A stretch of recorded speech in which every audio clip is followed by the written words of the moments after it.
Good evening.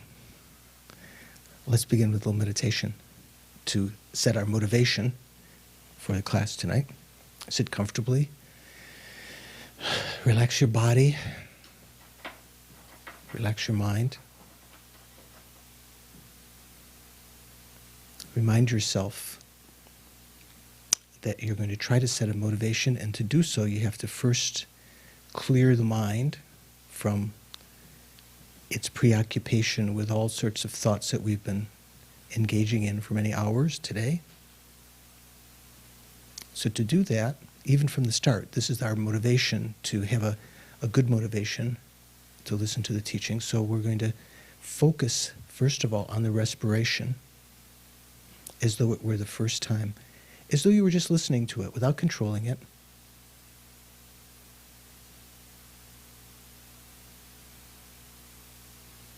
Totally be aware of its cyclic nature. It's when you're inhaling, when you're holding, breathing out, so forth. Let all other thoughts go.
Sometimes you might imagine yourself in the middle of Times Square, focusing to let go of your distraction to the traffic and the people and the changing light and so forth.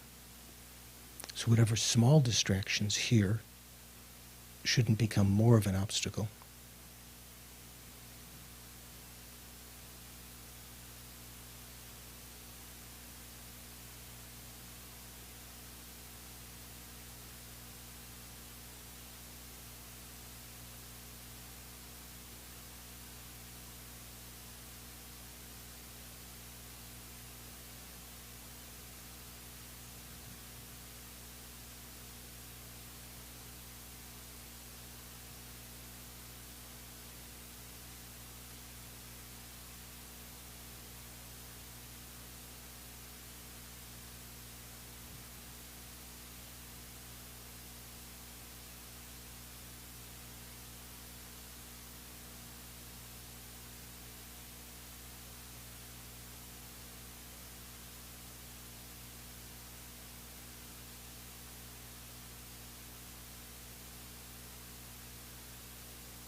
And further, bring your attention inward to your heart chakra if you can, in a sense, withdrawing your attention like a turtle withdrawing its limbs.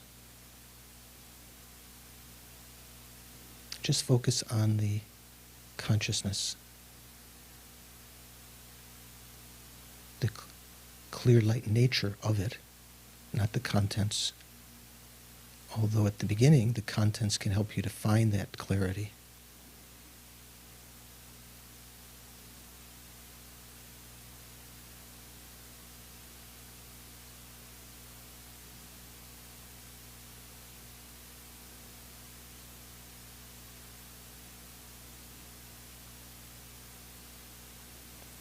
whatever you perceive is experienced via your consciousness. Sense consciousness, mental consciousness. All of that consciousness has this clear, light nature that allows it to give rise to thoughts, to allow thoughts to dissipate and disappear.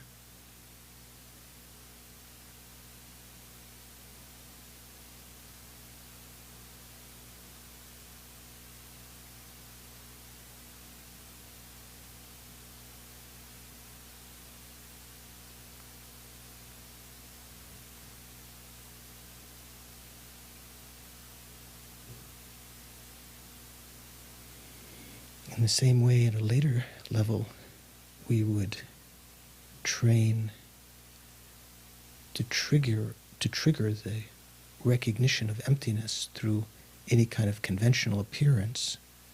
The same way here, whatever conventional appearance comes to your mind, allow that to immediately trigger your recognition that comes about through the agency of the clarity of the mind that allows this thought to appear, and let go of the attention to the content, focus instead on the subjective mind, the subject mind.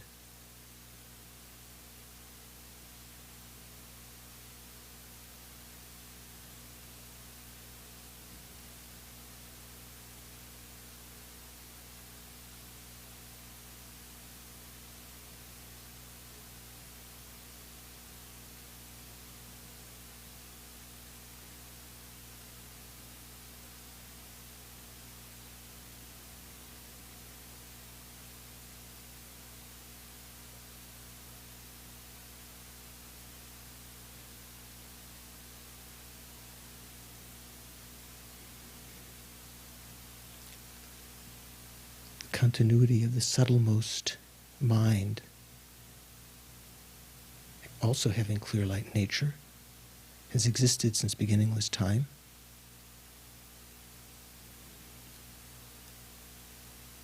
Whatever appearances we've had as different rebirths, different experiences in this lifetime, pleasure and pain, suffering, loss, meeting with what is uncomfortable, unpleasant, separating from what we find pleasant. All these appearances arise to the mind due to our past actions. Right now we're experiencing a very special juncture, a life of leisure and opportunity. Very rare, very difficult to obtain, so rare as though we only attain it once.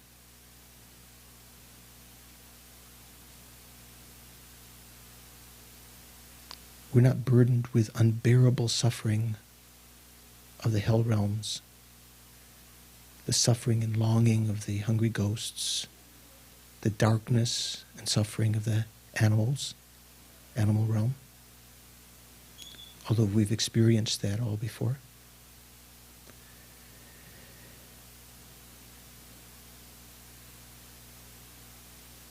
We're not unfree. We're not obstructed by a life of over-leisure, total pleasure, such as the desire realm gods, or particularly the long-lived gods, the form and formless realms,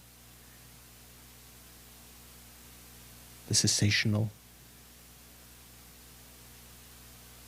experience.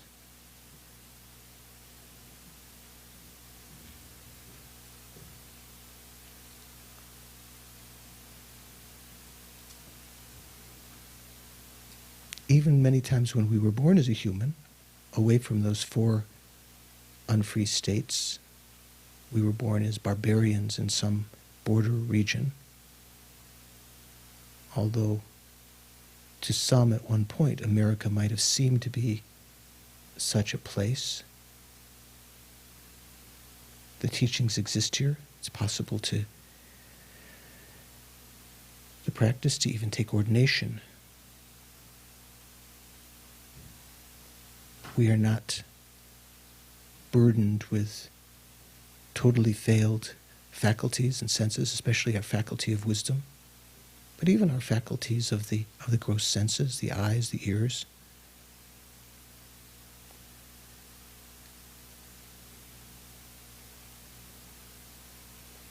We haven't committed irreversible actions that will lead to rebirth unless purified immediately in the next lifetime. Such heavy negative karma, such as killing our mother or father.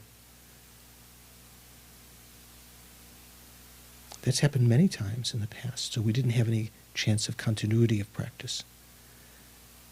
We have faith.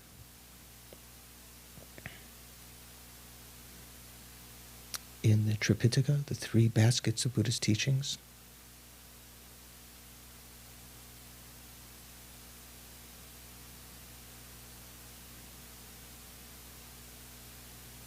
The Buddha has appeared in the world from the side of others. He's turned the wheel of Dharma, and that succession of teachings is not yet degenerated in its realizational power in the world. There exists a community of aspirants, the pratimoksha vows, the bodhisattva vows, and so forth, especially the pratimoksha vows that we can therefore take the ordination if necessary, if we wish to. And there are patrons, helpers, compassionate beings in the world that make conditions possible to practice the Dharma. It's not always the case.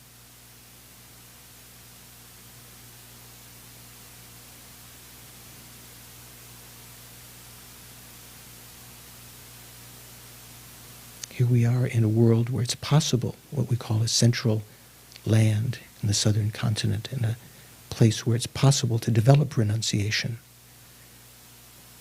Not as on the other continents, the so-called human realm, where the pleasures, the lifespan, and so forth are such that it's very difficult to develop renunciation. There's enough uncertainty here.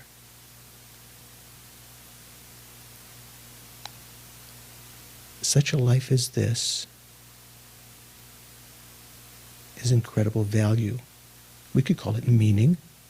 When people say, what's the meaning of life? What's the purpose of life? What's the aim of life? We can, with this life, strive to achieve an end to this vicious cycle of suffering that we and others are under the influence of, have experienced since beginningless time. We can make progress in that path, even in the shortest instant with this life. We can create more merit, do more purification than even the arhats can during an entire lifetime, through the application of developing bodhicitta, practicing guru devotion to a Mahayana spiritual guide.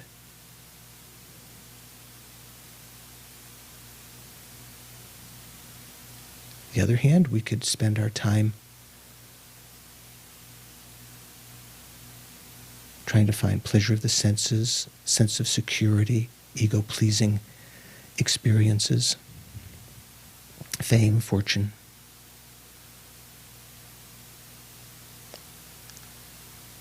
All of which has to be left behind.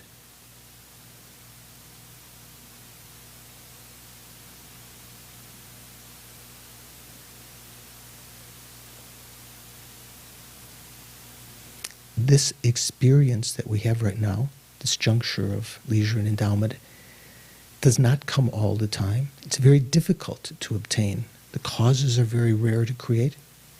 Very pure morality, charity, and others, pure prayers that can cause the karma to ripen together in such a way. The kind of aspirations of the bodhisattvas that can cause a succession of human rebirths like this. Very rare, difficult to obtain. As rare as a blind turtle on the bottom of the ocean that rises once every 100 years to the surface to take a breath. For 1 second places its head above the water.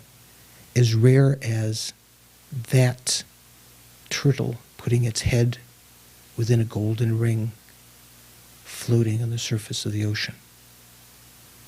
To meet the Dharma, to have a perfect human rebirth with all these attributes.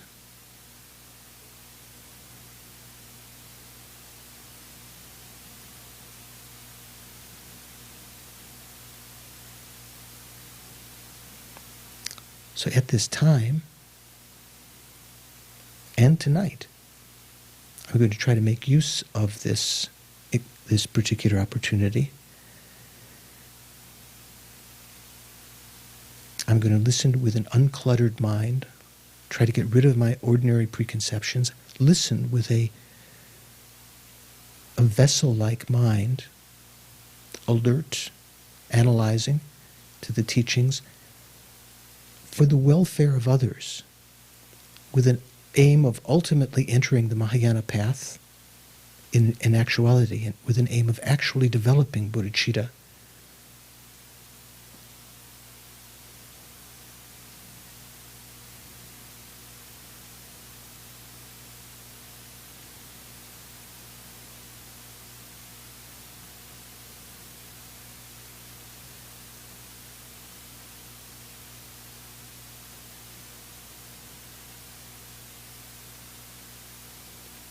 And then relax. Bring your attention slowly back to the present.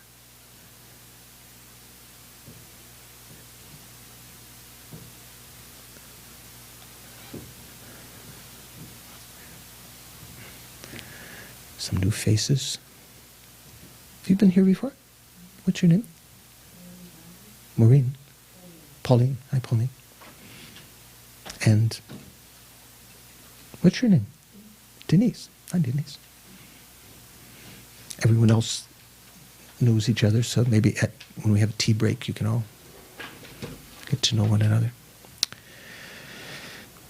So last session, we began this short little segment of teachings to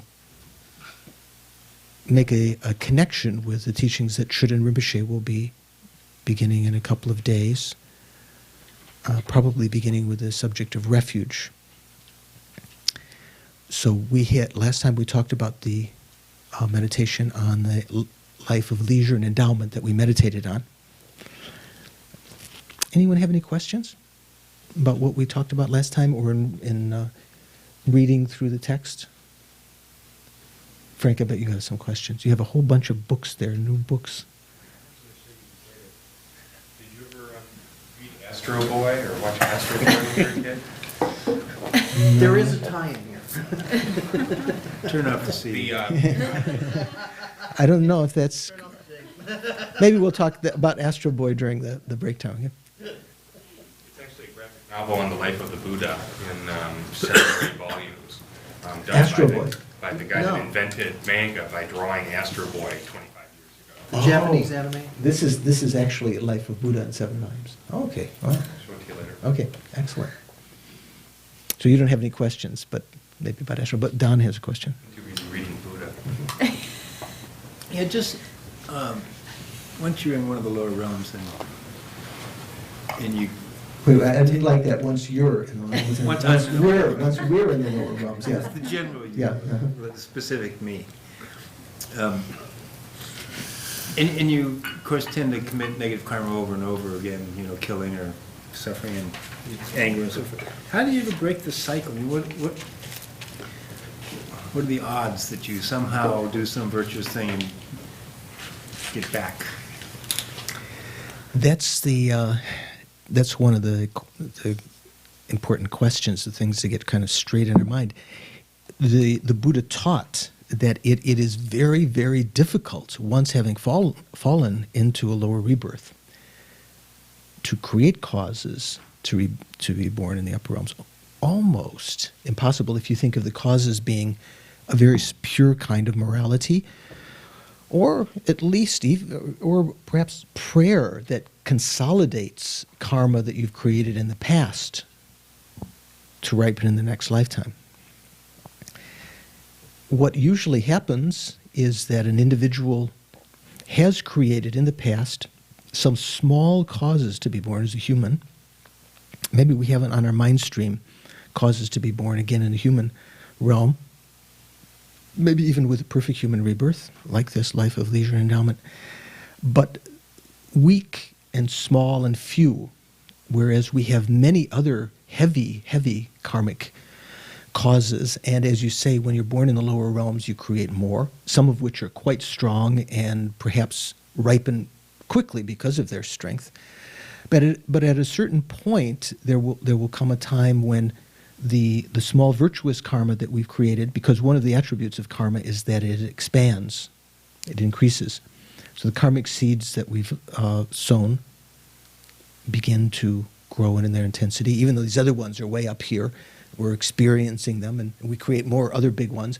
But at a certain point, this one gets large enough, and other ones happen to be not as prevalent as they are at other times, and we're born as a human. So that's usually how it's explained. I can't, it's rare that you hear of any circumstances in the sutras where individuals created the cause to be born as a human while in the lower realms. I mean, there are some experiences where the Buddha, the life before he generated bodhicitta, that is when he was a proto-bodhisattva. I mean, he's not yet a bodhisattva, but about to become a bodhisattva. He was born in the hell realm, and because of the instincts of compassion that he'd meditated on, familiarized with, when another being, or what he perceived was another being, was being tortured, he said, "Let me take that what was it, to pull a cart, or some kind of effort." And his mind naturally thought in that way, and within an instant he died from the hell realm. The karma was extinguished then, purified by that thought, and he was born in the God realm, from which then he was born as a human later. So there are stories like that, but that it is possible. And when you see the heroic actions of some animals, I mean, because it's so rare, the times you do see it, probably Louise and Matthew, who deal with animals, do you have some anecdotal stories of that you've actually seen animals risking their lives for their jumping out of a glass window? To do what? Wow. So those are kinds of instincts that maybe one, partially would create the cause. But in order to have a human rebirth, you'd need to have a consolidation, some kind of strong wish to be born as a human, some kind of prayer, what we could call prayer, or strong motivation, which bodhicitta provides, or so the meditation on bodhicitta, the thought of the welfare of others. So in general, it's very, very rare. Although it's great, great stories and anecdotes and anecdotal evidence of some animals doing great things like that, it's rare. So it generally has to come about due to the exhaustion of our, a temporary diminishing of every other heavy karmas. Heavy karmas. It doesn't mean that there aren't other heavy karmas in our mind, but the heaviness of karma increases over time. So if you think of it, I don't know if you think of it as grass, say big grass, the big heavy stuff. There's still a lot that are growing up strongly, but one virtuous karma now is strong enough, and that's what impels us to be born as a human. So it's quite rare. Now, in the case of someone who's practicing the spiritual path, this is what we try to keep, that continuity of human rebirths through, first of all, the path that's common to the person of lowest scope, beginning scope. through a sense of renunciation, giving up our compulsive attraction to the pleasures of this lifetime, thinking that there is something that's coming after this, and putting attention into creating the causes for that. As His Holiness the Dalai Lama says, although it would be, admirable, perfect, if we could put all our effort only into thinking about the happiness of future lifetimes, but with wisdom, like a bodhisattva, still taking care of this body as a vessel. But still, as we're beginners, it's good if you could put a certain amount of percentage of your effort toward future rebirths. Say 50% of your effort toward future rebirths. That'd be great. Frank, you got a question after all. It's kind of related. If you read the Jakarta tales, is that pronounced right? Jakarta? Jataka. About the Buddha's previous lives, especially the ones as animals, they described events where the Buddha was like king of the geese, and he talked to his followers and made decisions about moving the flock here or there. It sounds as though they had a real mind. Now, are those illustrations for learning purposes, or is it that a being who's very advanced but is in the form of an animal might actually have more of a mind than a non-advanced being in the form of an animal? Right. How would you take those stories? I think most of the Jataka tales are telling stories of the Buddha's life while on the Bodhisattva path. So he already had bodhicitta, so he was practicing various perfections. Some of them, perhaps, if you can read from the commentaries or whatever, some of them may refer to lives before, but in general, the Jataka before he developed bodhicitta. But generally, these are stories as a bodhisattva. So having come, not falling to the lower realms as a bodhisattva because of confusion or getting angry, but actually out of compassion, choosing these kind of rebirths. Just like now,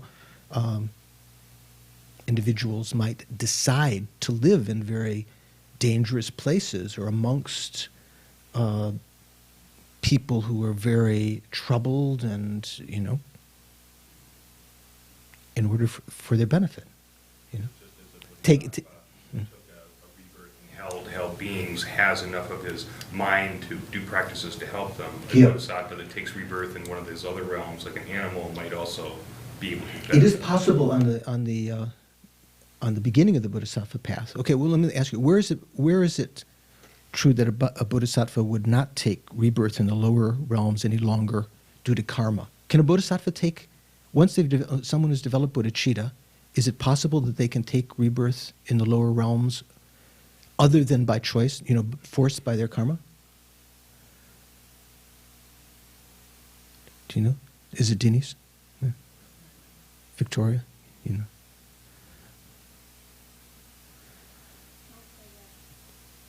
I forgot what the question was. What's her answer? You have to say. It is possible to go to the lower realms.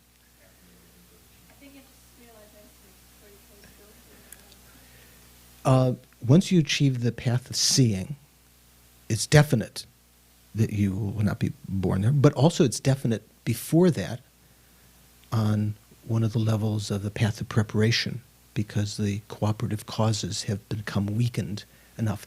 When you attain the path of seeing, you eliminate what's called the first link of the 12 links, the throwing karma that can throw you into the lower realms. And you won't create karma to be born in the lower realms, nor be born there at that point for sure. But even before that, on the I think on the patience level, it was a heat peak patience, highest mundane dharma of the path of preparation. You won't be born in the lower realms. But so bodhisattvas on the path of accumulation, and on the first two paths, at least, of the path of preparation, can be born in the lower realms due to their karma of the past. So it could have been some of those Jataka tales were when the Buddha was on that level also, maybe didn't choose necessarily to be born there, but already had bodhicitta. Almost, who knows, maybe some of these animals you know, I mean, sometimes you see animals in Dharamsala also, just by their proximity to the Dalai Lama and so forth. Incredibly, you almost think that they're bodhisattvas. You mean the way they act, their stature, and the way they act with other animals, dogs and things. So it's possible, maybe some of them. But it's hard enough to judge in the world to say that there are humans that are bodhisattvas. So it's, who knows? Who knows? Okay. Anyone else have something they wanted to? Victoria? Yeah. So when you reach the path of seeing, you realized emptiness, and You realize emptiness directly. right, so you Right. no longer create the karma to be reborn in the lower realms. Does it mean that the past karmas that you've created in your mind stream, are they all purified by that? So they don't ripen anymore? Well, they're purified in the sense that the grasping, craving, grasping, that bring about their ripening, which is called becoming. You know, the links of the 12 links called craving, grasping, and becoming. Craving and grasping are links that are states that cause karmic seeds, especially at the time of death, but even during the lifetime, to become stronger, like this thing of the grass, you know. So that at the time of death, a certain karma becomes so empowered that it causes to become that rebirth, the state of becoming. Becoming is actually karma, the state of karma.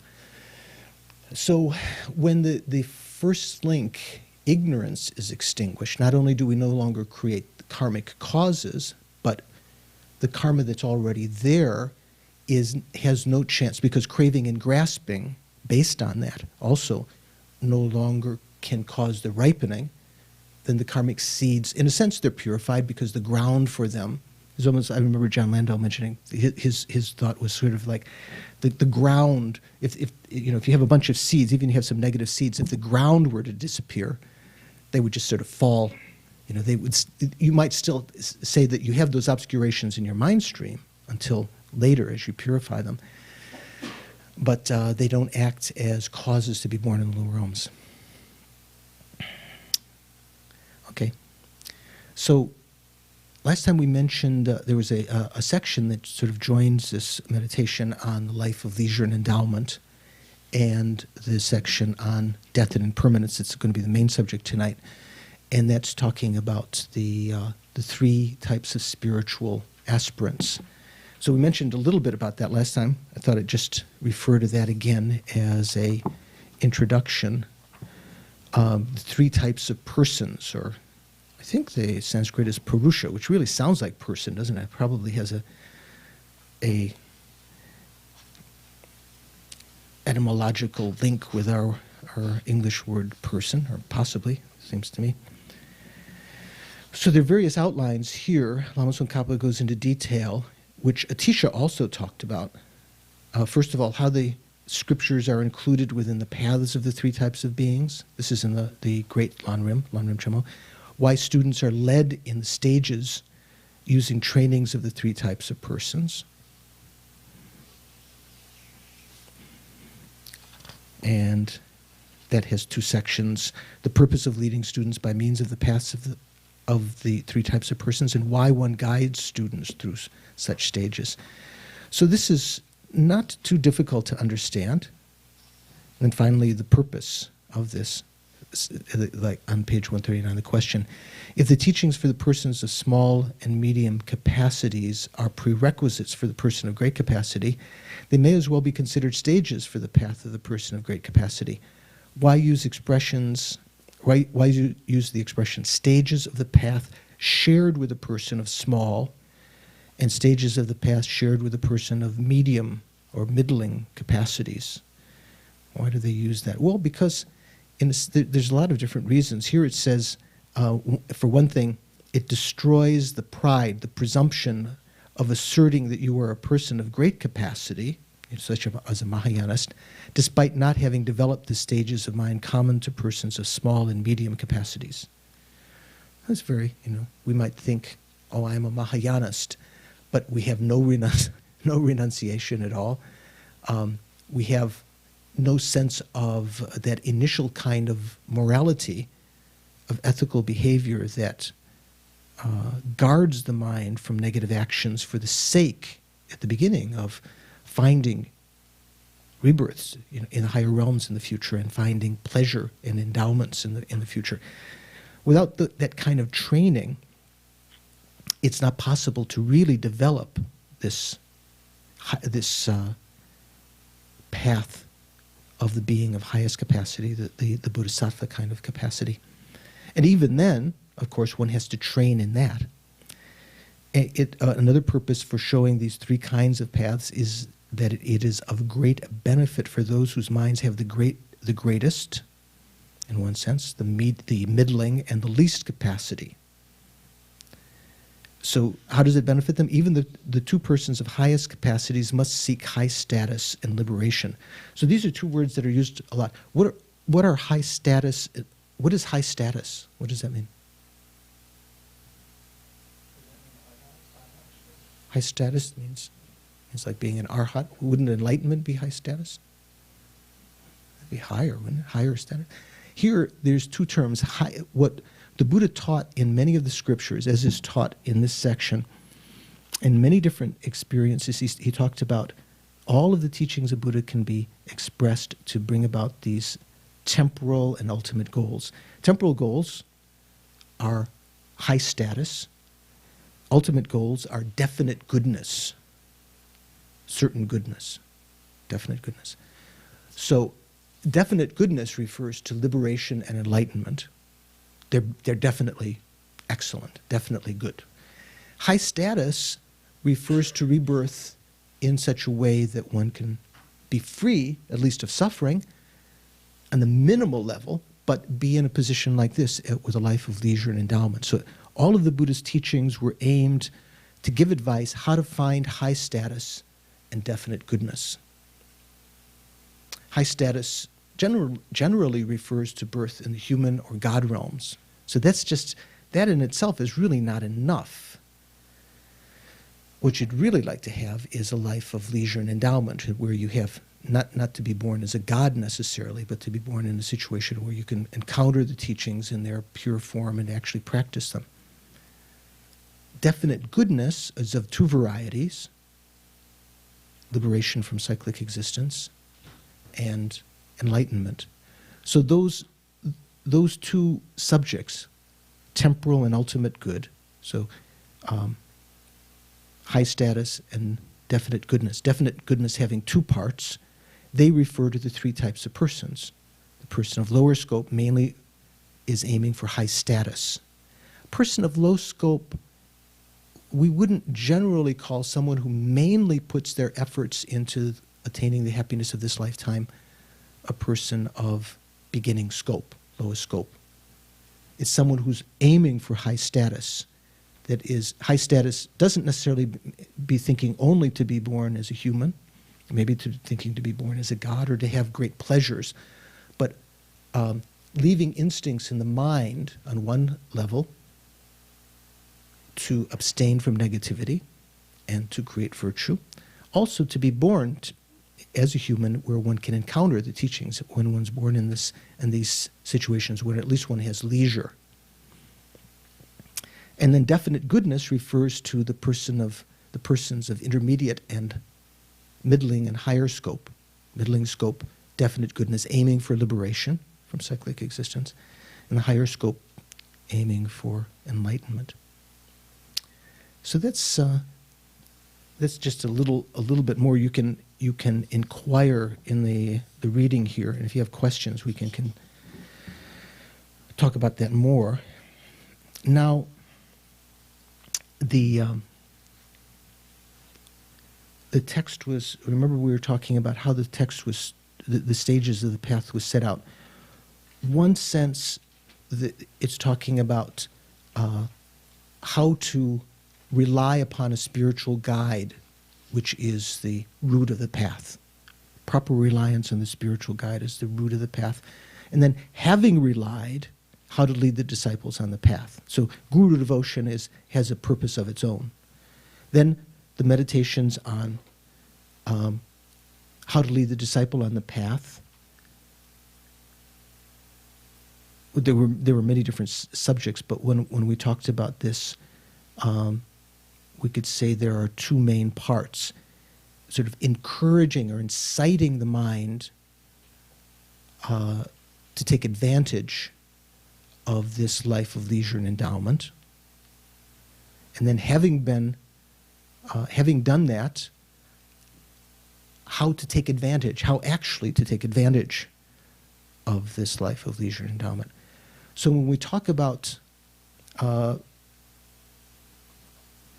see here, the actual way to take full advantage of a life of leisure and an opportunity, last time we talked about inciting the mind to do that. So that was recognizing the life of leisure endowment that we have, that we talked about these.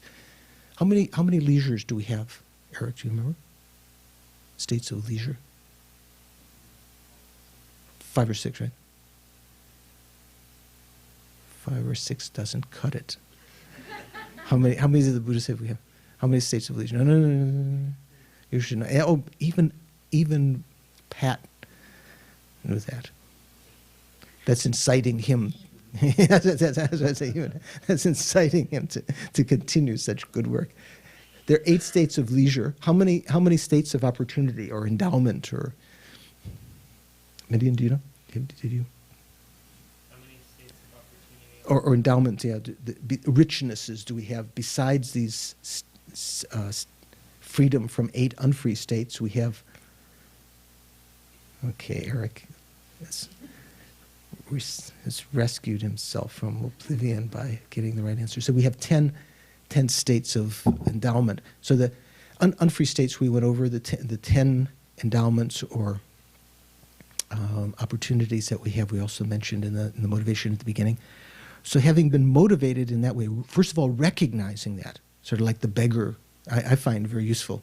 It's like without knowing what this life's opportunities are, it's a little bit like being a beggar, going from trash can to trash can. What's it called here in Santa Cruz? Dumpster diving? It's not just Santa Cruz, though, is it? Maybe it's all dumpster diving. All over the world. Maybe some places that's the norm. So actually finding something of great value but not knowing it. So we have at this time obtained something, and many, many people have obtained something of great value.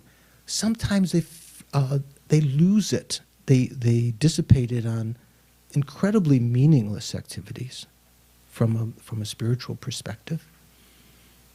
Sometimes they give it up. Some of our friends sometimes commit suicide out of desperation, not recognizing. You know, it's like you have something of great value, it's as though you just throw it away, not recognizing it. So this meditation is very powerful. First of all, recognizing the life of leisure endowment, recognizing then subsequently understanding its great value, its benefit, which is connected with that, and then contemplating on how rare that is, how it doesn't come all the time. So we talked about that last time. Now, having been incited then to take advantage of this rebirth, then how do you actually do it? So this is where the next stage comes. So just as the meditation on Guru devotion has this particular purpose off to itself, and the meditation on perfect human rebirth has this particular purpose for its own self, the meditations on the persons of small, middling, and great capacity don't really begin until this meditation on mindfulness of death. You might think perfect human rebirth is part of the meditation of the person of small scope, but it's actually precedes that, right? It's kind of interesting to see how this is structured. So, there's a couple of things about this book that drive me crazy. They don't have pages, numbers on every page. And the footnotes, do you notice? Is it in this book, or is it the other book where the footnotes are not numbered consecutively? This one they're numbered consecutively, but I don't think Geshe-la had anything to do with numbering the footnotes in this book. I think some people think it's scholarly and something to have, it says chapter 5 or something. When you're in the middle of a chapter, you don't know what chapter, because it doesn't say the chapter number. It's like incredibly hard to find. Anyway, everyone has some things that annoy them. What?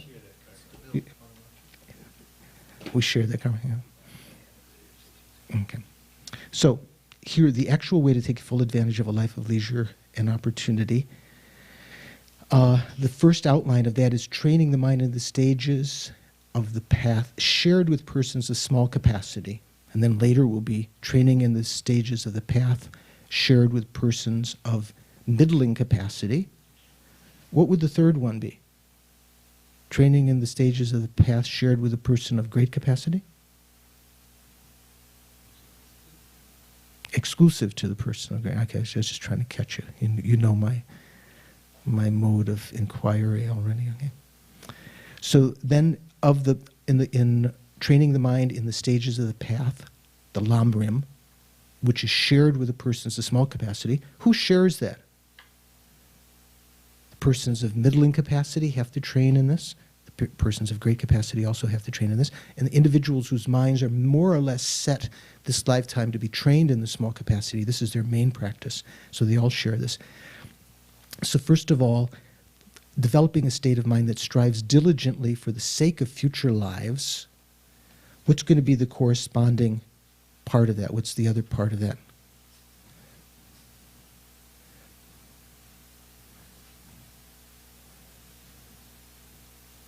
Here it says this is B1A1, developing a mind that strives diligently for the sake of future lives. What's going to be 2?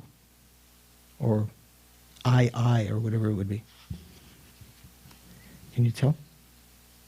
Diana, you and Don are good at outlines, right? If you look at the back, maybe that would help. Actual would take it from, go ahead. Which is? Chapter 11, going for refuge, right. So this first outline is mainly the meditation on death and the contemplation of the suffering of the lower realms. So those are what we're going to talk about today and the next class. So developing a mind that strives diligently for the sake of future lives, mindfulness of death, contemplation that you will not remain long in this world. So this is very, very important because as this text, Lama Tsongkhapa's text mentions, and as the commentaries mention, that which prevents us from practicing the Dharma are, the Buddha talked about 4 wrong attitudes, 4 wrong views. Do you know what those are? Mark, do you know what the 4 wrong views are that the Buddha talked about that were so disadvantageous at the beginning and in the middle, the end, that prevent us from actually practicing the Dharma? Yeah? You'd like to conjure something up? Pardon me?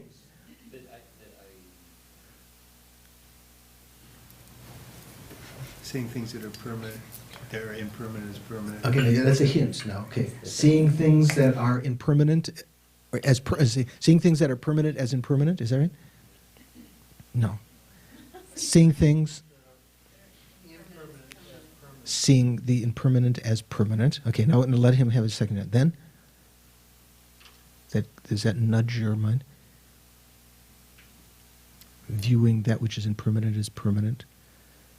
Viewing that which is suffering as pleasure, viewing that which is selfless and empty as having a self. And what's the 4th one? Seeing that which is impure as pure. This sounds a little bit like the 4 seals, right? The 4th seal, though, is what? Nirvana is peace. All impermanent phenomena. All compounded phenomena are impermanent. All contaminated phenomena are suffering. All phenomena are selfless and empty. Nirvana is peace. But this is a little bit different. These 4 wrong views.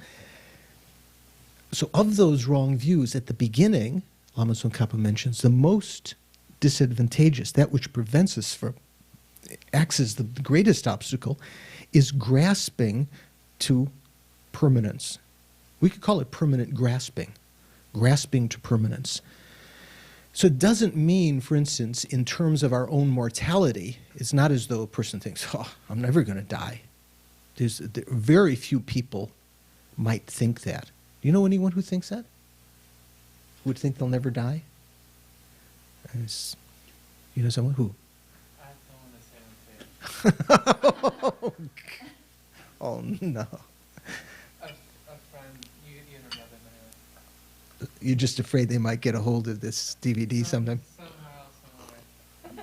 And you, Generally, when you're young, you don't consider the fact that you're dying. At one point, generally. right. So, but if you were to inquire with our youthful counterparts when we thought that, would we have said, no, I'm never going to die? I mean, you'd have to be really, I mean, maybe a little infant might think, just not knowing, not without any experience, might think, I'm never going to die. I remember at one time when I was a youth, the thought of death didn't make sense to me. When my parents would tell me that one day you're going to die, you're going to get old and die just like us. It's not that I disbelieved it, but it was too fantastic for me to even consider, so I just decided not to even think about it. So in a sense, I thought I would never die. Right. But as we get a little bit older and we start to, and we have some, schooling and some experience in life, very few people who are, let's say, over 21 would say, I'm never going to die. Okay. I won't go to any low below 21. But we still, there's a difference between that. Here, when we talk about grasping to permanence, it doesn't mean just the situation you talked about, just as a youth, thinking that we're permanent and durable like that. But it even refers to us now. Because although we may intellectually know and say that we're going to die, our day-to-day activities are based on this tendency within the mind to grasp at our present state as being continuous, being permanent. Because what we see with our senses, what we see with our eyes, what we perceive with our senses, has a sense of durability moment by moment. There is an instinct from previous lives to presume that, to grasp to that, in the same way that phenomena appear to be truly existent, and due to familiarization with that in past lives. This is for those of you who studied a little bit of other philosophy, of higher philosophy. In this, because of imprints of that in former lives, beginningless lives, we grasp or automatically that phenomena are truly existent, are findable within their parts. There is some real findable thing. In the same way, because phenomena don't appear to change moment by moment, we don't sense momentary change with our senses, of the subtlest level of change. We do sense some kind of change. I mean, what is it what can you see changing? You can see it, you can just look at your car and, boy, your car's in bad shape.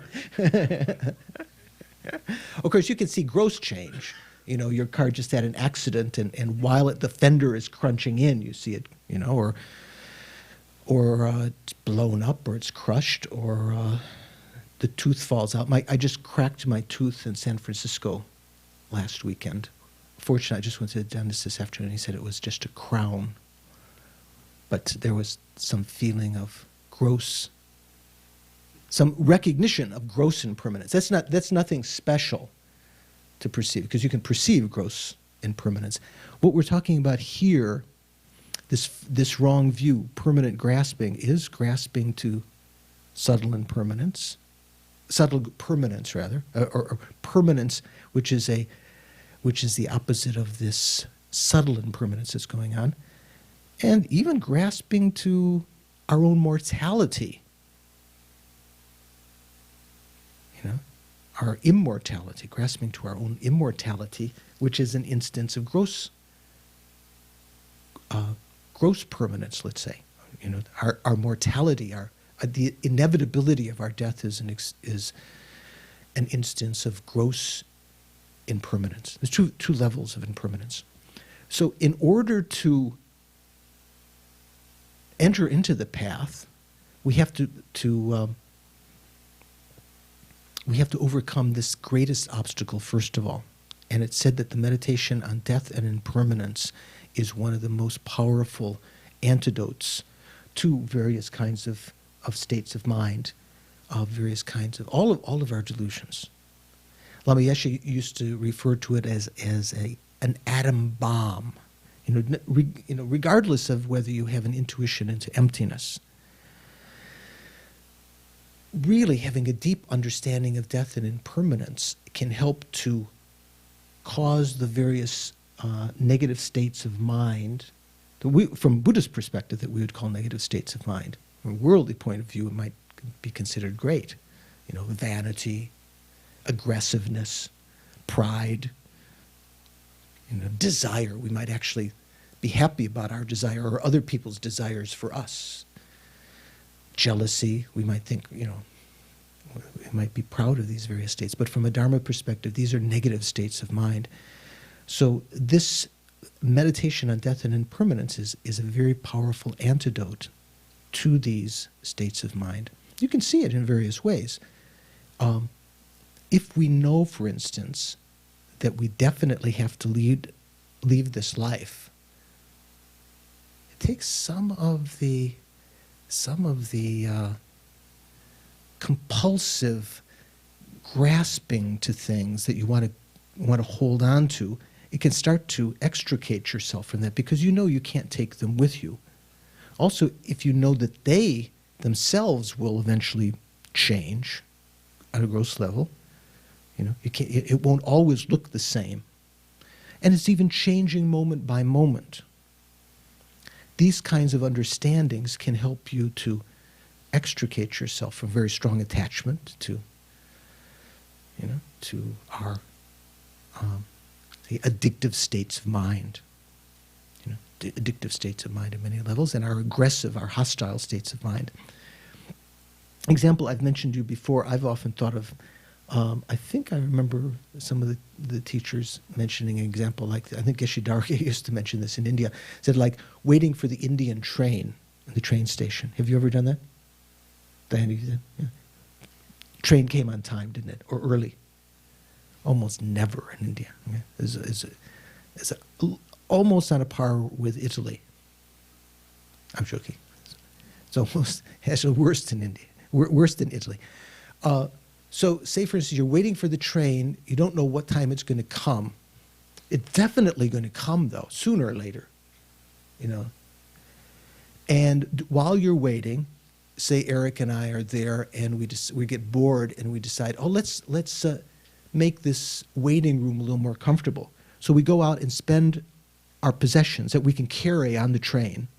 We have some bags of gold. Can we have gold? What can we have? Computer chips, I don't know, whatever we have, that are transportable on the train.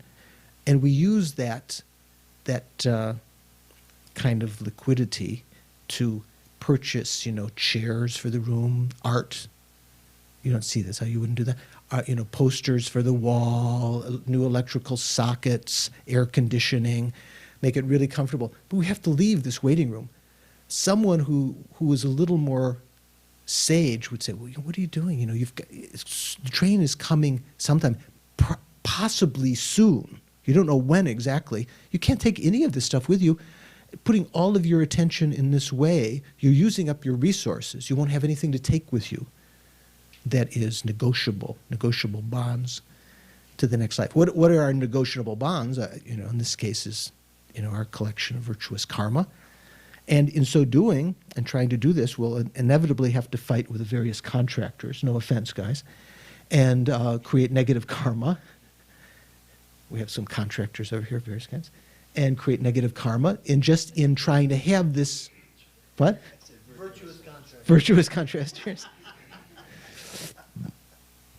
So this is kind of the rationale, and becoming familiar with impermanence, first of all on the gross level, then eventually on the subtlest level, we can be aware of that in our everyday life. Everything that happens when we see a sparrow that's dead, or a cricket, or You see it, sometimes we hear around here, we see a deer or something, rather than just passing it by and thinking, oh, let's get it buried as quick as possible. Or when you go down to the Santa Aptos beach, or you see the sea lions sometimes dead?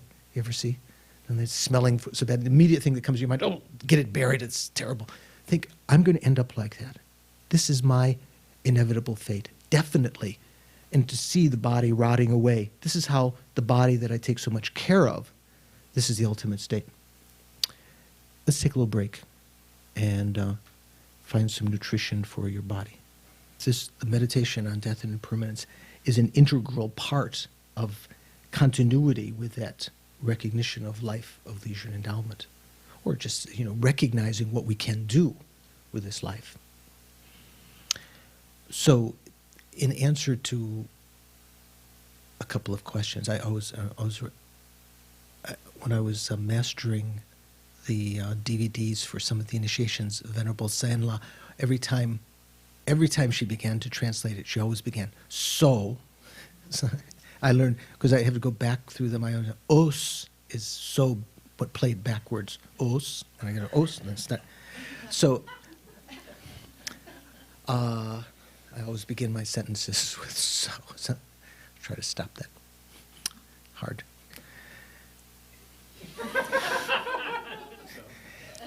The question that is prevalent in a couple of your minds is, if you were to preoccupy yourself with meditation on death and impermanence, there could be consequences of being sort of morbid.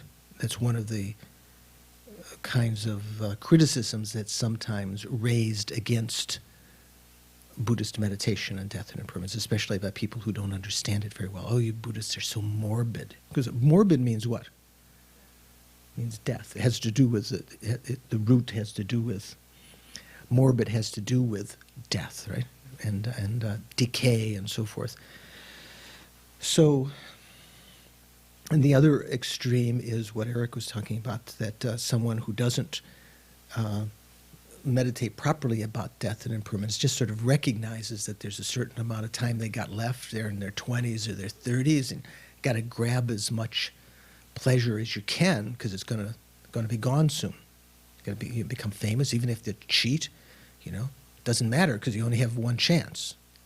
So this is not proper meditation on death and impermanence, obviously. It brings to mind, I've mentioned several times to you, this commercial that left such a strong imprint in my mind, advertisement for Schlitz beer some years ago. It showed a guy on a yacht in the sea somewhere, and all of these slightly clad young ladies. Usually that's in our patriarchal culture, that's how it is, instead of having a stately woman with a bunch of lightly clad guys. And he's enjoying, they're all drinking Schlitz beer in his big yacht, and said, you only live life once, so you have to grab as much gusto as you can. That was their slogan, I think, for Schlitz at one time, gusto. Gusto kind of means like oomph, right? Yeah, right, exactly, gusto. Gusto. So, the prerequisite to this meditation on death and impermanence is a recognition, like the beggar that's found the jewel, and then recognizes that this jewel, this life of leisure and endowment, although incredibly valuable, can be lost. It's changing every moment. It definitely will disintegrate. I will have to leave it. So they would take advantage of it while they could. But not just the ordinary life of it, where the aims are such as to become famous and have pleasure of the senses and grab as much gusto as you can, but the same, slightly turning the mind. I think that's even these worldly mundane thoughts have a seed of truth in them. Just as we say ignorance is a misdirected wisdom, right? So here's a state of mind that recognizes life only has a certain amount of time. You only live life once. So you have to grab as much gusto as you can. If you can turn the mind to recognize that's ordinary things are not the real gusto you can get. Everyone know, other than Median, everyone knows the word gusto? You're getting a feeling what gusto means? Gusto means, I don't know if it's used correctly in that commercial. Gusto kind of means the strong, exuberant pleasure.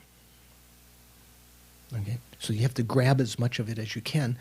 Rather than that, to grab the causes of continual well-being for yourself and others, if you recognize that's what could be obtained in this lifetime, rather than grabbing the minuscule, meaningless things of this life. Isn't that actually the true meaning of Consequent? That latter? It could be. Could be. We'll have to see. We'll look in the dictionary. The quotation by Atisha, which is probably quoting the sutras somewhere, where he said that the objects of knowledge are infinite. The things you can know and that you can do and achieve in this lifetime are numberless. But life is short. So, like the stork or like the swan, okay, whatever, I don't know, maybe both, birds that can take, if you pour milk in the water, they can take up the water in their beak and let the porous, the very thin liquid water go out and just take the essence that's been floating in the water. Like the swan, you have to be able to take the essence of this life and not be distracted by meaningless activities. So, in conjunction with a meditation on recognizing the perfect human rebirth and its benefit, its rarity, and so forth, then meditating on death and impermanence acts as a good complement to that. Okay, so you're not going to be, trying for the wrong gusto. Okay, you try for the right gusto. So, oh well, maybe so is okay. All of the lamas have different little things. I don't know. Supposedly, Lama Khapa used to always say "karasegere," which in Tibetan, or some semblance of that, which in Tibetan means something like, how do you say? Oftentimes people will, while they're talking, say, how do you say, what can I say, how do I say, amongst other kinds of things. So the meditation on death and impermanence in the Lam Rim centers on a particular structured meditation. First of all, to recognize ourselves with a particular form of gross impermanence, our own mortality. So this is something that we've talked about in length in other times and actually meditated on in one of our practice days, the 9-round meditation on death. Okay, now who was there? Not all of you were there, so some of you and the people who were there are already looking down at their books to not answer. Mark, can you give the 9-round meditation on death? How is it divided up? Is it just 9 separate meditations, or is there some sub-outlines? 3 groups of 3. 3 groups of 3, okay. So what are those 3 main groups? Headings or sort of meditational topics? The death is definite. Death is definite or certain. That the time of death is uncertain. Time of death is uncertain. And I don't know the technical words, but you can't take it with you. Nothing can help you, or something like that. Nothing can help you. At the time of death other than Dharma. Okay, I'm glad you said that. Nothing can help you. That sounded a little bit pessimistic. Well, At the time of death, nothing helps except the Dharma. Okay, so that's good. Okay, and Tenzin, did you study these before in the course in England? Okay, let me see if I know. Some of you will know off the bat. Pat Ryan might be a good person to ask us. Pat, the meditation on the fact that death is definite or certain. Do you know there's 3 outlines of that, the 3 sub-meditations? No, but I didn't take that. Okay. So this time you're going to know. So death is definite. What, you might say, well, I know death is definite, but this is what we were talking about before. Even adults who may intellectually know that death is definite doesn't mean that they've realized it and have a feeling of immediacy of the definite nature, the certain nature of death, their own mortality. So to bring that about, there are three particular meditations in this sequence. One is in sort of phrased, some of them phrased in sort of anthropological, is that the right term? Terms in terms of Yama, the Lord of Death. The Lord of Death comes to everyone, and there's no way to escape him or her, usually him. How else could we say it? Everyone has to die. There's no way to avoid it. But the way that it's phrased in the text is in terms of the Lord of Death, because there is a being in the Preta realm, or possibly the Hell realm. It's called the Lord of Death, that is present when people die. So this first one each of these has two parts to it, each of these reasons. So the Lord of Death comes to everyone and there's no way to escape him, or death is inevitable and there's no way to avoid it. Two parts, right?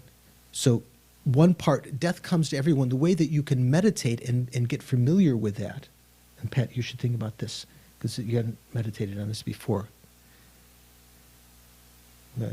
I would call him Pat now. He's also known as Crash Ryan recently, so it would be good for him to think of this.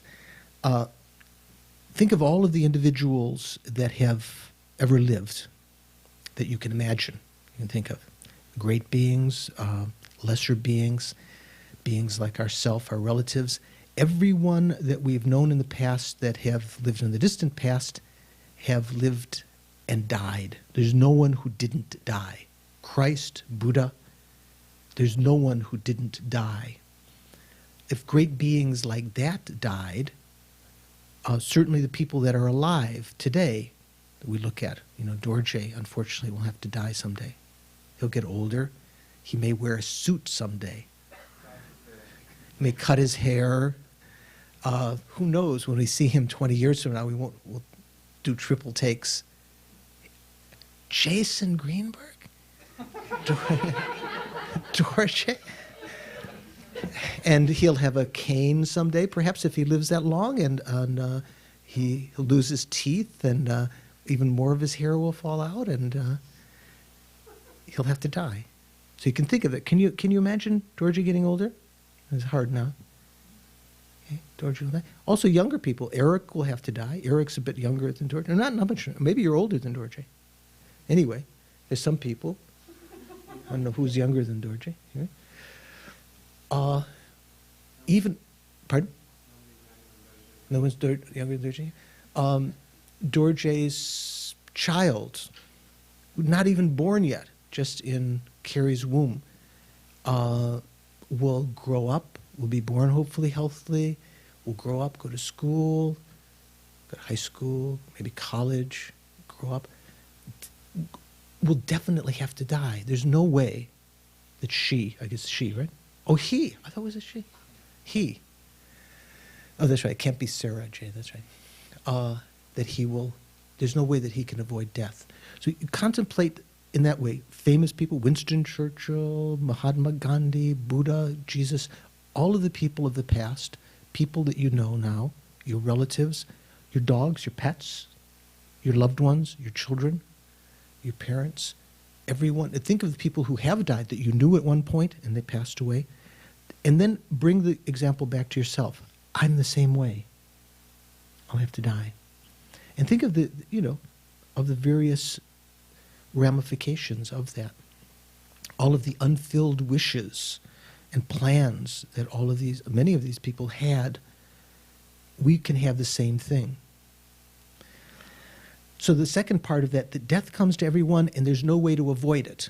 So here one of the great, what's this, Santa Cruz County? Or what is San Francisco in? What county is San Francisco? San Francisco County sometime resident of Santa Cruz or passer through is Larry Ellison. Maybe Larry will watch these someday. Larry Ellison is a big benefactor of how do you pronounce it? Cryogenic? Cryogenic, thank you. Cryogenic research. Almost as there's an anticipation in some people's minds, a hope that they might be able to be frozen if they get an irrevocable age or an irrevocable, what's the right term? Not irrevocable illness, terminal disease. I mean, birth is a terminal disease, really. But say they get a terminal disease and they think that their body could be frozen until a point in the future when cures for that are found, and so they might live indefinitely. From a Buddhist perspective, it's not a viable situation because whatever karma we have to be a human this lifetime has already been thrown, probably in the vicinity of 100, maybe maximum, who knows what, if we were lucky, 120, 130 years, if we were an ordinary person, maximum. So very unlikely, even with any kind of medical advances, that we could live forever. Even individuals in the best of hospitals, in the oxygen tent with the presiding doctors and nurses around, when the time of death comes, there is no way to, avoid that death. And there are various kinds of stories you can read in the Lam Rim about that. Even when the karma ripens for our death, there's no way that you can avoid that. So to get familiar with that, this is something that we may not be able to prove to ourselves one-pointedly right now, but taking a certain amount on faith from what the Buddha said in terms of karma, that our lifespans are thrown due to our karma in the past, thrown to have a particular life, propelled, so a certain lifespan is propelled. We could have a shorter lifespan than that our throwing karma has brought us into this life to have because of other conditions, other karma coming and interfering. We could have a short life, even though we had a lifespan to live 100 years, that can be curtailed because of other karma. But in general, there's no way to go beyond that length of karma that threw us into this lifetime. So the Lord of Death comes to everyone. There's no way to avoid him. The second point is what? Victoria? This is good. These are the quintessential in the Lam Rim traditions. It's a quintessential meditation. Diana, do you know the second point? Add on time to, Or you can't add on. So, how is it phrased in the text? So, first one is the Lord of Death comes to everyone. There's no way to avoid it. The second one, I think, is at the time of death, there is no extension of time, and every moment we're getting closer to death, or vice versa. However, how is it put? With every instant, we're getting closer to death. And at the time of death, when that death actually arrives, there is no reprieve, there's no extension. What does it say? So is our lifetime cannot be expanded in the next couple of dimensions? Yeah, I don't know if that's the actual proper translation. Maybe they've even inverted the reading the sentence backwards in Tibetan. So the point is this. Every instant now, say we have a lifetime, say death is definite, but every instant we are actually approaching death. With every instant. It's not as though death is something off there in the future and as though what we do now has no relationship to that. Due to subtle impermanence, we are approaching death with every instant. Maybe you can think of some big cement wall there in the future, in the distance, and we're driving in this dark area, speeding up, going faster and faster. Definitely we're going to have to hit that wall. We don't know when, but definitely we're going to have to hit it. And every instant we're getting closer and closer. The example, with every step that a condemned person takes to the gallows, they are getting closer to death. Every step. Okay, that much closer to death. Every instant we're getting closer to death. I mentioned to you one story of Lama Zopa Rinpoche during a Lam Rim course that he taught in Kopan many years ago. And in a break time, when the people were running out to take a break or go pee-pee or whatever, he was looking at a clock on his table. He said, took a double take, triple take, and he said, he watched the hands of the clock, and it didn't have a second hand on it, but he said, it's moving even as I look at it. Even some of the hands that have very fine gears in them, they don't just go click. You know, the ones in institutions, they just go, every minute they click. But some of them you can actually see, if you look closely, it's moving. So like that, every instant we're getting closer to death.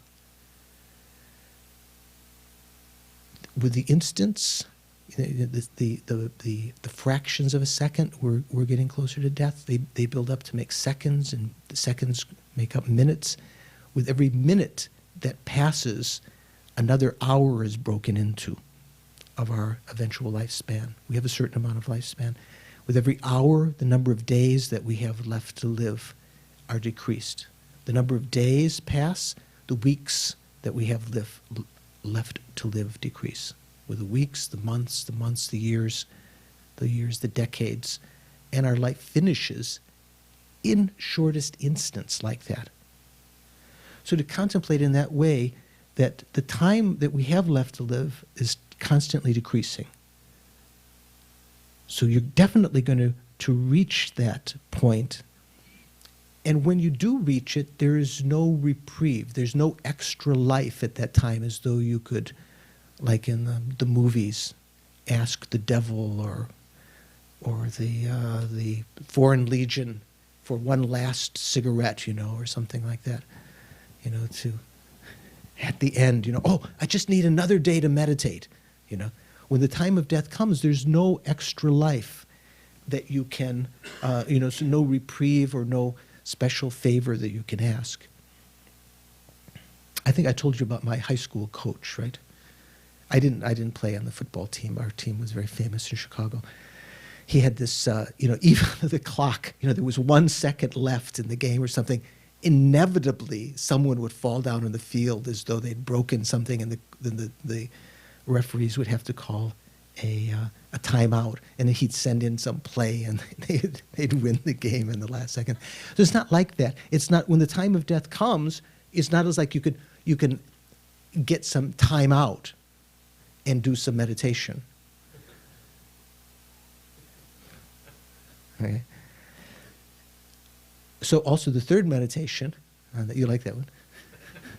You probably used that when you're going. So, and the third outline of that is what?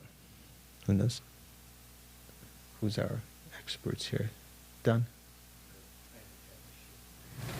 The time we have is short. How is it phrased in the text there? How is it?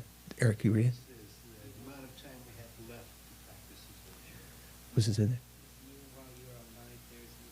For religious practice. Even while you're alive, there is Little time for there is little time to practice. So this is, if you think about reasons, we've mentioned this before also, it doesn't seem like a logical reason to prove that death is definite, but this is called a reason to bring about realization. So to think, even during our lifetime, it's not until we reached a certain age that we even got interested in the Dharma. Our childhood went day and night into not thinking about the Dharma, practicing Dharma. Even now, when we begin to think about the Dharma, we spend a certain number of hours sleeping and, cleaning ourselves and eating, finding things that we don't transform into the Dharma, although we could if we were very skillful. And then we have to work and take care of our friends and our other karmic relationships and everything. And the actual amount of time that we have to practice, or that we do practice, is very, very small. The amount of sleep the amount of time that we spend in sleep. So if you think about it that way, even in a lifetime of once we've met the Dharma and are interested in the Dharma, there's very little time that we actually apply to practice. So in thinking in this way, one meditates on these three outlines as a cause to bring about an understanding that death is definite, that we will definitely die. Once you start to get a flavor of that in your meditation, you might spend a lot of time on one of the points, and then in the same meditation session on the next point and on the third point, or you might spend the whole meditation session on one point and subsequent meditations on the others. As you get more and more familiar, they act synergistically. They help one another, these various meditations. All the meditations help one another. As you start to get a taste of that, you try to hold that understanding, that realization of your own mortality, the death, that I am definitely going to die. Try to hold that single-pointedly. This is what we've referred to in the past of this kind of unifying discursive meditation. What do we call it? Analytical meditation with stabilizing meditation. Sort of kind of something that's similar to Vipassana, not real Vipassana, the analysis within a relatively quiet mind. And then once you've analyzed, to hold that single-pointedly. That's what can bring about some rapid change of your mind, when the mind gets familiar with something with that very concentrated way. At our level, it's not really Vipassana. We're contemplating again and again these things, and certain kinds of insights arise thinking of them. You try to bring up different events of your life, try to see if this holds true for everyone, whether you see any contradictions with it, and so forth, in these various ways of reasoning. And when you come to a conclusion, you try to hold that conclusion, even if it's not absolutely clear, but something clearer than before. Try to hold that single-pointedly. When it begins to diminish the clarity of that, again you engage in analysis to try to bring that up through these three kinds of reasonings. So that's how one might meditate on this first of the 3 points, that death is definite, or death is certain. The second point is more difficult to realize. Just to realize that death is definite is said to be very, very powerful in changing our behavior. Oh, by the way, what's the consequence? What would be the sort of decision you would make, according to the Lam Rim text, if you were to recognize that death is definite? You've got to grab as much gusto as you can. I have to practice the Dharma. So this depends upon a previous recognition of our life of leisure and endowment and what can be done with it. Okay, so it's not independent of that. These two meditations can be done, as Lama Tsongkhapa mentions, in tandem. They can benefit one another. You can even merge them together in your meditation session. So the second meditation is more difficult to realize, the fact that the time of death is uncertain. That is, to really get, although you might say, well, yeah, I'm not sure when I'm going to die, that's pretty clear. But it's said to make a realization of that, and the consequent change of your mind, that the time of death is uncertain. The consequence of that is that you have to practice Dharma right now, because you don't know when you're going to die. You might die today. You might die on your way home tonight. Someone might die in the room. Thank you, Sir. That's very helpful.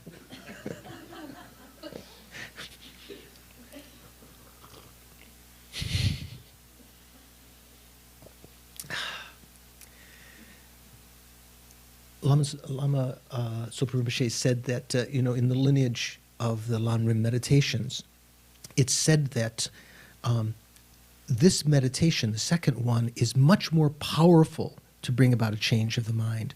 The fact that the time of death is uncertain, but it's also consequently that much more difficult to realize. It requires a large amount of merit, familiarity, purifying the mind. So what are the sub outlines here? Georgie, do you know what they are? Who knows? Who's Victoria? These are the quintessential things that you need for the Maitreya Torah. Yeah? Was it? I can tell. I should tell you again. Yeah. I'll tell you again later. Okay. Mark, do you know what these? You're forgetting. Frank will know. Set of three. Yeah. So the time of death is uncertain because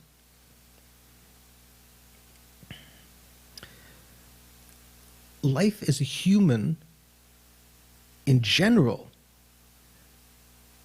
is, in the southern continent where we live, the time of death is uncertain, and particularly in this degenerate time. In the other continents, the lifespan is more certain, right? It's said that in this world system, the lifetime of humans in general is uncertain. It's not fixed as it is in some of the other human realms. And particularly in this degenerate age, there's even greater uncertainty. Things are even in more chaos. The famous example of a grandmother, it said that sometimes the grandmother carries the grandchild to the cremation grounds on her back.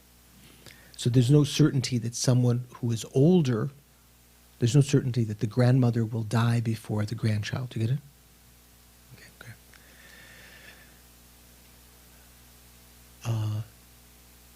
So in this particular kind of meditation, what Lama Zopa Rinpoche has mentioned in the past is to think like this.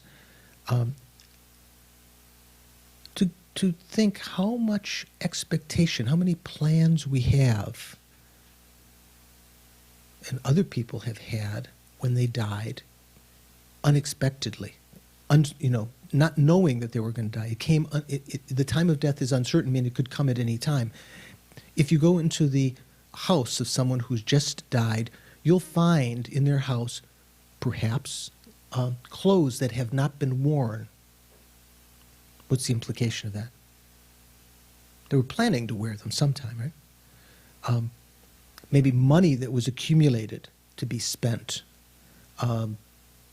More videotapes or something, or things to watch. You go into their closet, and Lama Zopa Rinpoche, I think this must have been his experience, to see the clothes that they had that had not worn. You look in the obituaries and you see so-and-so died unexpectedly. What's the word they usually use in the obituary? Is that what they say? Unexpectedly, or what else? Suddenly. Sudden death, or unexpectedly, or whatever. In other words, they weren't chronically ill or whatever. So the time of death is indefinite in general because we're a human in the southern continent, in this particular world system where the lifespans are not set. You could die at any time. You could die in the womb. You could die at any age.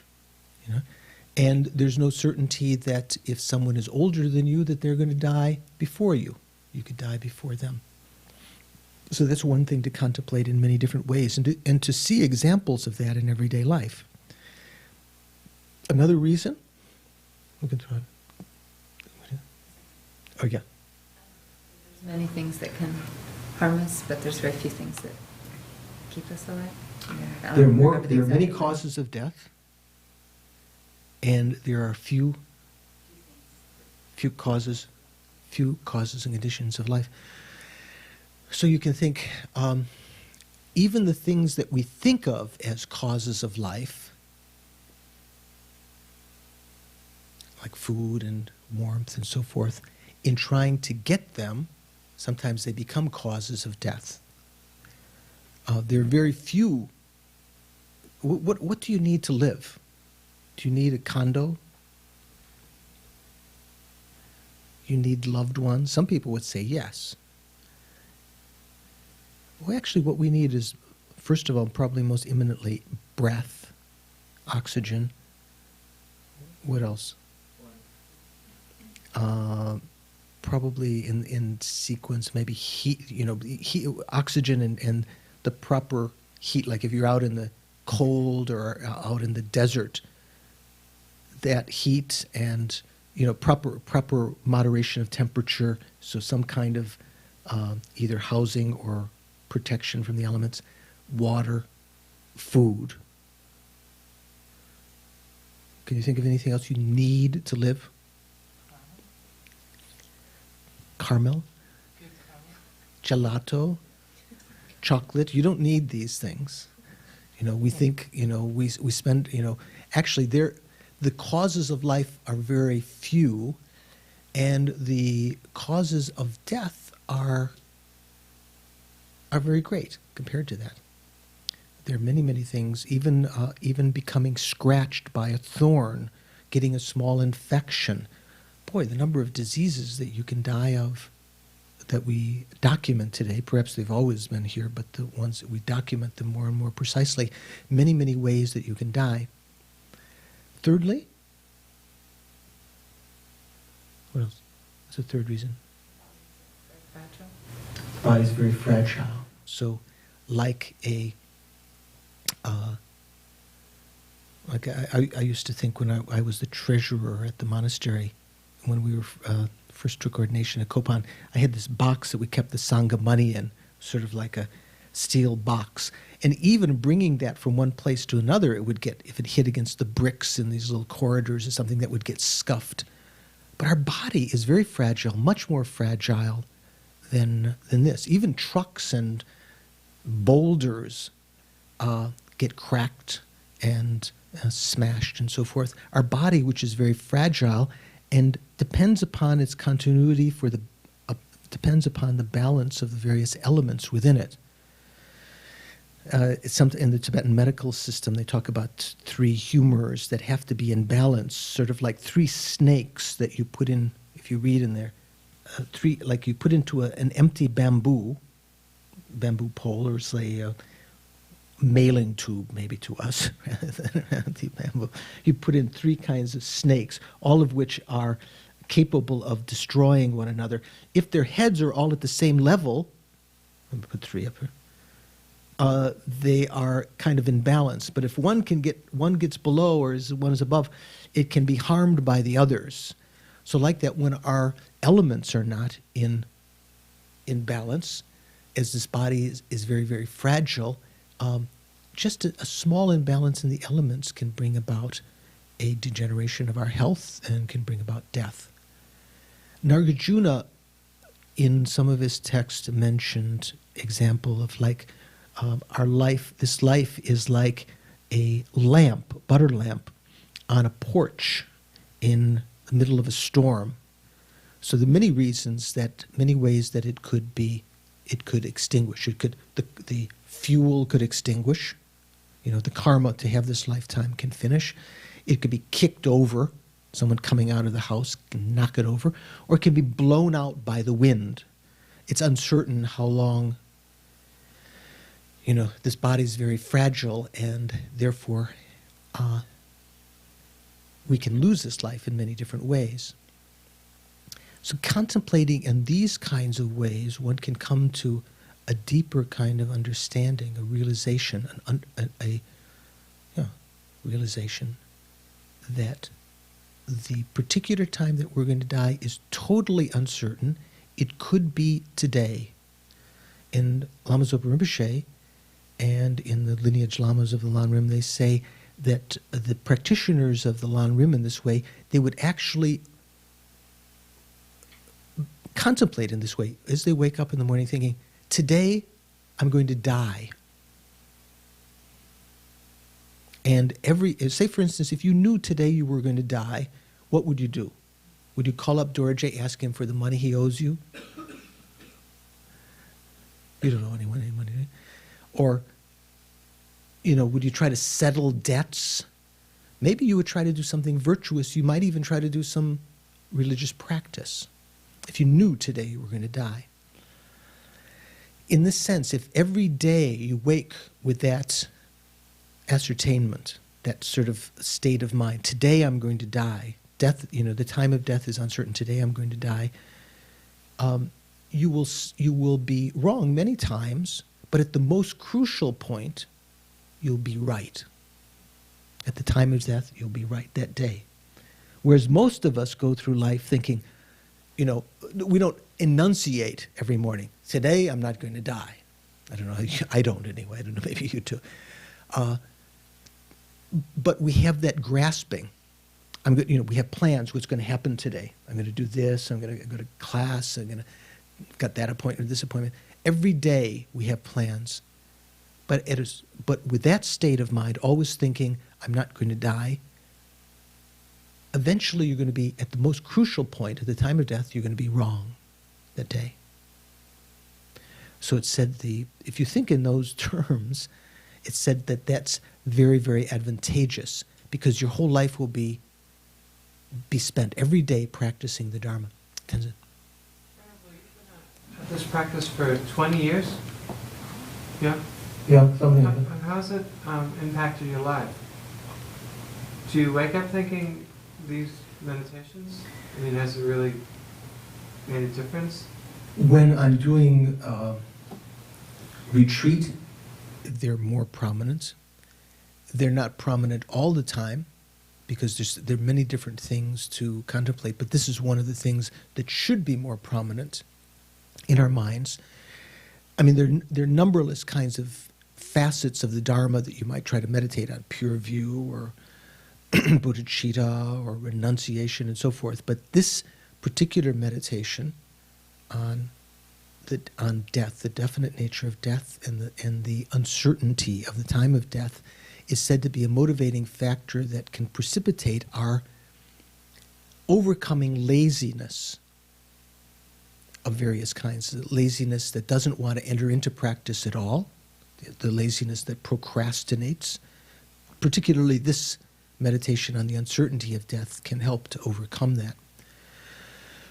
Once you start to have some kind of experience along the path, you want to try to solidify that and keep that understanding. But if one is motivated already, one doesn't have to always go back and always stay on those meditations. Okay? Were you going to say something? The third meditation is the fact that at the time of death, nothing helps except the Dharma.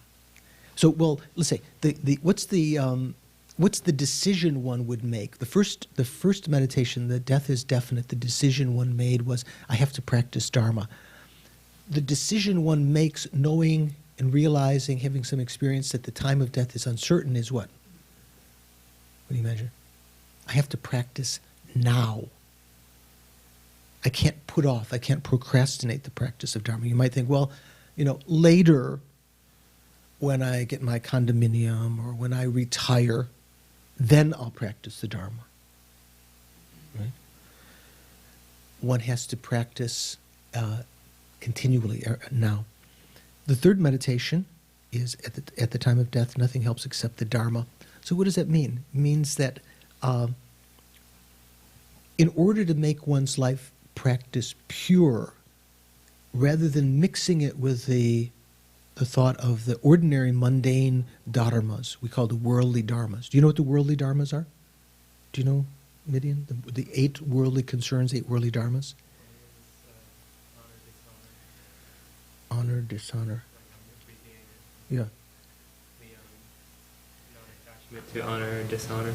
Well, so worldly dharmas means, holy dharma is that which upholds us from suffering. So worldly dharmas are those things that ordinary beings like ourselves take as the things that protect us from suffering. So that would be craving to have pleasure of the senses and craving to be free from what's unpleasant. We think if we have what's, all the good sources of pleasure and we're free of what's unpleasant, that will protect us from suffering, and that we will be, that's the meaning of life. Craving to have possessions and craving to be, craving not to lose them, because that would also be so the acquisitive mind and the mind that fears losing them. These are 2 other worldly dharmas, worldly concerns. And what had you said, fame? What? Honor and dishonor. Is the same as fame and, yeah, fame and infamy, sort of. So craving for fame, craving to avoid being denigrated and not famous. From a Buddhist perspective, it sometimes is more in detail delineated craving to hear sweet, ego-pleasing words, and craving to avoid that which is displeasing to our ego. What would ego-pleasing, the primary ego-pleasing words that probably most people crave to hear? I love you. 3 words. Is there any language? So some languages just 2 words, right? Like in Italian or Spanish or something. Spanish would be 2 words, right? So 2 words, 3 words, whatever. And craving to be praised and craving to avoid being criticized. These are the ways that we could spend this lifetime thinking that these things, material possession, pleasure of the senses, fame, praise, and so forth, actually are the dharmas, the pillars that uphold us from suffering. You know, to be the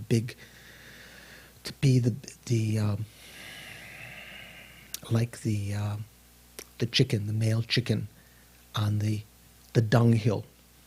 You know, every office has its, you know, the little office politics and someone who wants to be in charge and so forth. Does that happen in your office? There was a book that I read when I first got interested in the Dharma called The Master Game, written by, I think it was a biochemist. And in there he talked about one of the games was cock on a dunghill, sort of the lower games. Another one was called pig in a trough. These were the games that, in the lower sense, people spend their lives playing. So here, recognizing, particularly meditating on the fact that although we might try to practice Dharma and try to practice now, if it's mixed, if our practice is mixed with worldly concerns for our body, our pleasures, for companions and so forth, that our practice won't be pure. So in order to practice purely, one meditates at the time of death, like in the train station. The only thing you can take with you is that which is negotiable. You can't take, you no longer, we're running around taking the fixtures down. We can't carry them on the train. You know, we bought all this heavy furniture. Sorry, Georgie. We can't carry it on the train. It takes too long also, and it's not possible. All that we can take with us are the virtuous karmic instincts within our mind. So at the time of death, our body doesn't help. The body that we have exercised and yogaed and Alexander techniqued and what other things do people do? And bicycle ridden so that it looked, you know, very beautiful, and that we applied all sorts of ointments to and shampoos and, you know, all sorts of other techniques to look attractive and to feel healthy in this lifetime. Different kinds of diets that we pursued, not just to lose weight, but what we thought macrobiotic, this or that. All of the body at the time of death, the body that we have taken care of so much, that we've cherished so much for its pleasures, is not reliable at that time. We can't take it with us. It doesn't help at the time of death. You know, at the time of death, what can help us is only our Dharma realizations that can help us to prepare for the moments of death and the inevitable separation. The karmic instincts that we've left in our mind through the practice of Dharma in this lifetime, that sort of the negotiable bonds that we can take into the future. Those two things, the practice we've done in the past and the calm mind that we can have at the time of death. Even the blissful mind, the mind of non-attachment, rather than being distraught. A friend of mine, a very dear friend in San Francisco, is dying of prostate cancer. And when I went down to see him last weekend, and one of his friends, our friends, picked me up, and he was saying in the car when we were driving, I drove down to, what's it called, Half Moon Bay, the airport, sort of my secret nice place to park, and then so you don't have to drive into the city. And so he was driving from there into the city, which is not so long. And so he was saying, I'm really grieving. Our friend is dying, and and I tried to explain to him that from a Buddhist perspective, you didn't have to grieve. And he looked at me like, what do you mean? That's unhealthy. You have to grieve. From a Buddhist perspective, if you've prepared for death and the inevitability of death, not only don't you have to grieve about others' separation, you don't have to grieve about your own inevitable or imminent death. This is something that we are all fearful of, and that we, like Milarepa said, most people, during their life, they don't fear death. And at the time of death, that's when the great fear and trepidation arises, lamentation and so forth. Whereas the yogis and yoginis, they fear death at the beginning. They overcome that fear of death, understand how to conquer that fear by understanding its inevitability, and overcoming that fear by knowing what you can do this lifetime so that you can die peacefully. You've done what has to be done. This is something that many people don't recognize. So the body doesn't help at the time of death. How about possessions? That helps at the time of death, right? You can die in style. No, that doesn't help at all at the time of death. The famous adage in Buddhism, many religions, at the time of death, a beggar and a king go exactly the same way. The beggar can't take their meager cloths and bowl. The king can't take his royal scepter or crown or anything, not one atom, into the next lifetime. So the possessions, the wealth that we accumulate, also in that respect, say the reputation.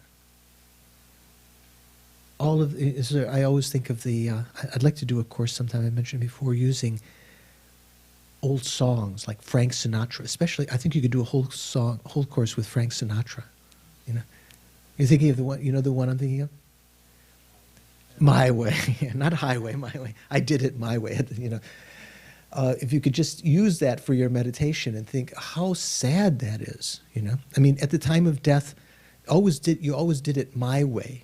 You always did it your way, Anyway, at the time of death, how about, body and possessions, they don't help, but your family, your friends, they'll help, right? Time of death?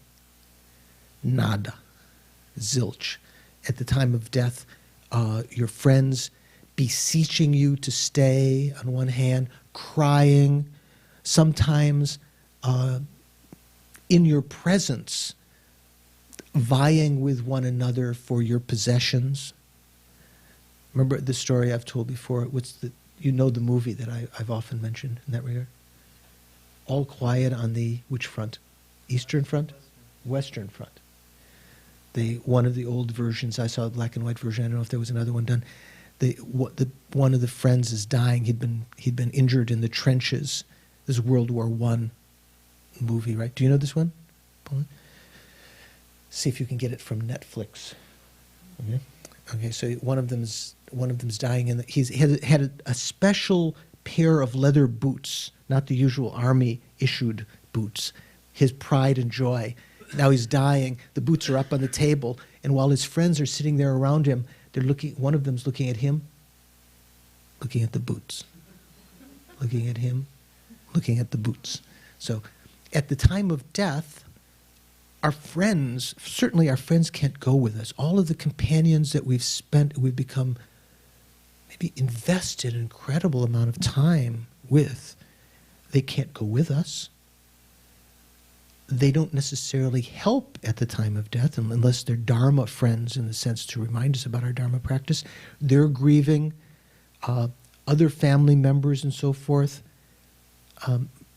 Some of the great Kadampa Geshis, their strategy was to die like a beggar, like a dog, in some isolated place. Actually, much better. We might think, oh, poor George is dying alone, in his cabin. No one's taking care of him. Maybe that's the best way to go. you're in the hospital, people are at the last minute, they're pounding your chest and thrusting electrical things on you, and the relatives are screaming. I don't know. I think it'd be very hard to meditate at that time. At any rate, at the time of death, friends and relatives do not help.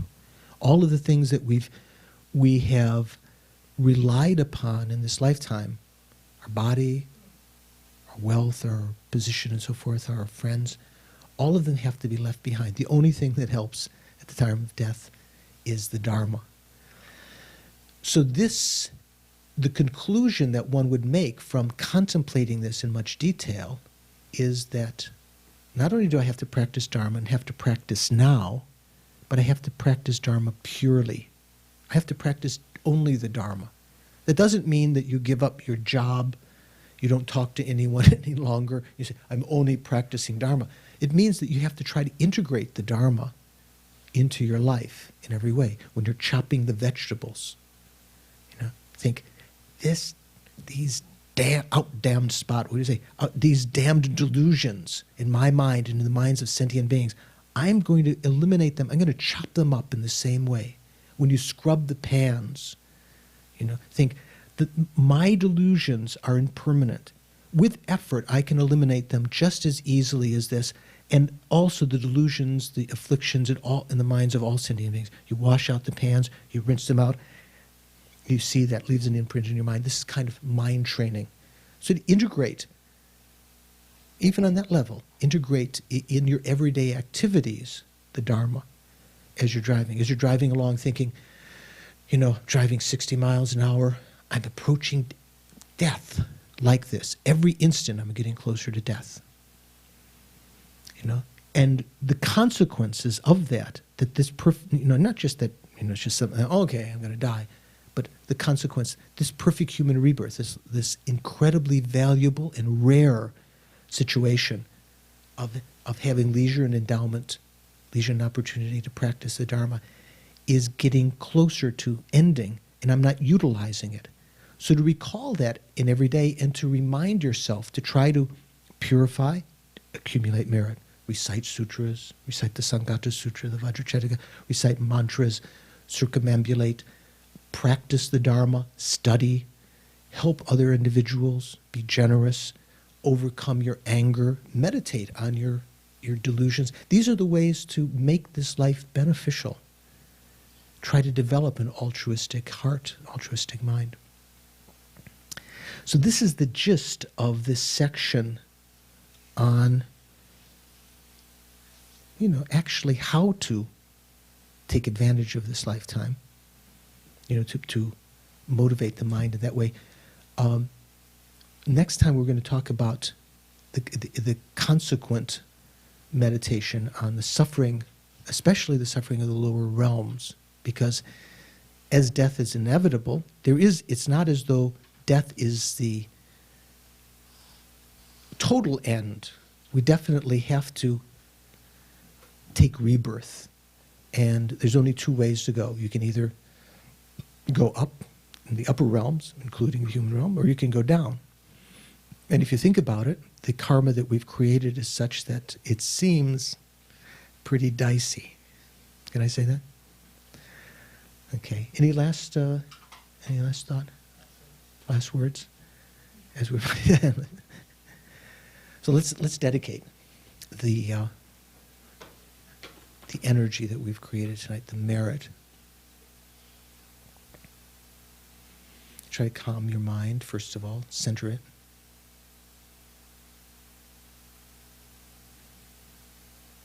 Think of the merit that we've created tonight as a result of the motivation, particularly, during the causal motivation that we instigated this session with at the very beginning, and the temporal motivations that arose along the way, both of them having an influence on the quality of the virtuous karma that we created. Simply listening to the Dharma, maybe by the force of the object, there was some virtue, but the most powerful reason for the virtue being created was our motivation. We've definitely created roots of virtue tonight, more than in other circumstances.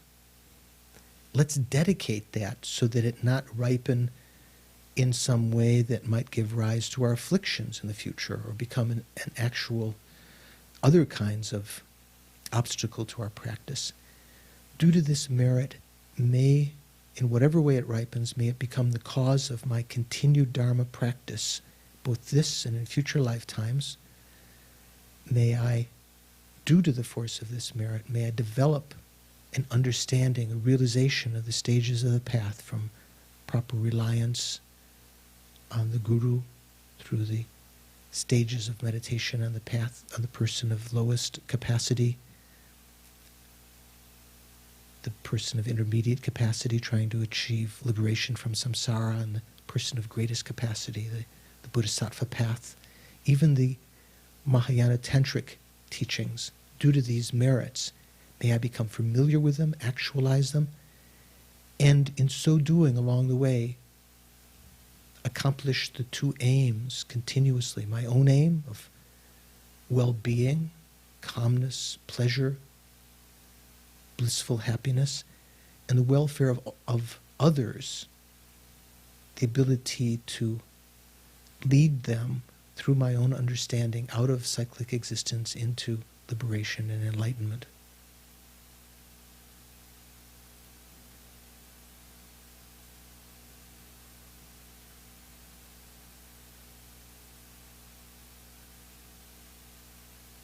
So the act of dedication is an aspiration, wishing that the merits ripen in this way, not just ripen in samsaric happiness that's experienced once and gone. So try to, as always, try to seal that within an understanding of an emptiness, the emptiness of the three spheres. These merits appear but have no substantial true existence, merely labeled to succession of moments that do have karmic efficacy. The goals dedicated to, conceptualized in our minds, have only that conceptual or nominal existence. They can come about, can be validly labeled, but have no true existence from their own side. The act of dedication that I've just done, also just labeled to a succession of moments trying to join the karma to the result.